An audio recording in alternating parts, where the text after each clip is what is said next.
નર્મદાના રાજપીપળામાં જીઈબીની બેદરકારી સામે આવી છે। આપને જણાવી દઈએ સમાચાર, જેમાં જીઈબીની પ્રી મોન્સૂન કામગીરીની પોલ ખુલવાની સાથે જ ખેતરમાં લટકેલા 11 કેવી હેવી વાયરના સંપર્કમાં આવતા ખેતરમાં કામ કરતા શ્રમિકને કરંટ લાગ્યો છે।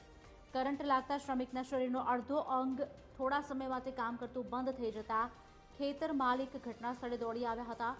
ખેતર માલિક સહિત અન્ય મજૂરોનો જીવને પણ જોખમમાં મૂક્યું છે। ખેતરમાં કેળા કટિંગનું કામ પણ બંધ થઈ જતા ખેતીમાં નુકસાનની ભીતિ છે।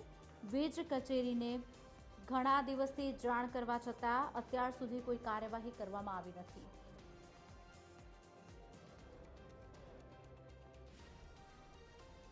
બે હજાર આવતો તો મેં ફટાફટ દોડીને આવ્યો। એ ભાઈ ખેતરવાળાએ કીધું કરંટ લાગ્યો એક ભાઈને। હાલત હજુ કપૂડી છે, થોડુંક આ કામ નથી કરતું। ખેતરમાં કીધું દવાખાને લઈ જાવ તો બી ગયા કે પછી ડરી જાય, શોર્ટ લાગશે, ફાંસો બી કામ કરશે એટલે ફાંસો કરંટ લાગશે એવું કરીને ભાગી ગયા।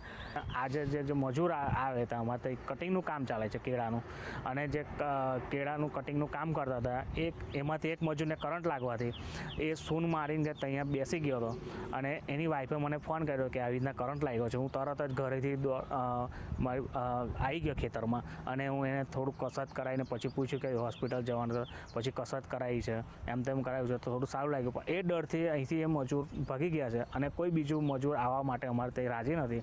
અને હમણાં હાલ કટિંગનું કામ છે, અને જો આ વાયર વહેલી તકે જો આ વાયરને હટાવવામાં નહીં આવે અને મને બહુ મોટું નુકસાન થાય છે। અત્યારે જે હેવી લાઈન જાય છે 11 કેવીની, એ અમારા ખેતરમાંથી પસાર થાય છે, નીચે વાયર નમી ગયા છે, અને એના લીધે અમારા મજૂરને કરંટ લાગ્યો છે આજે।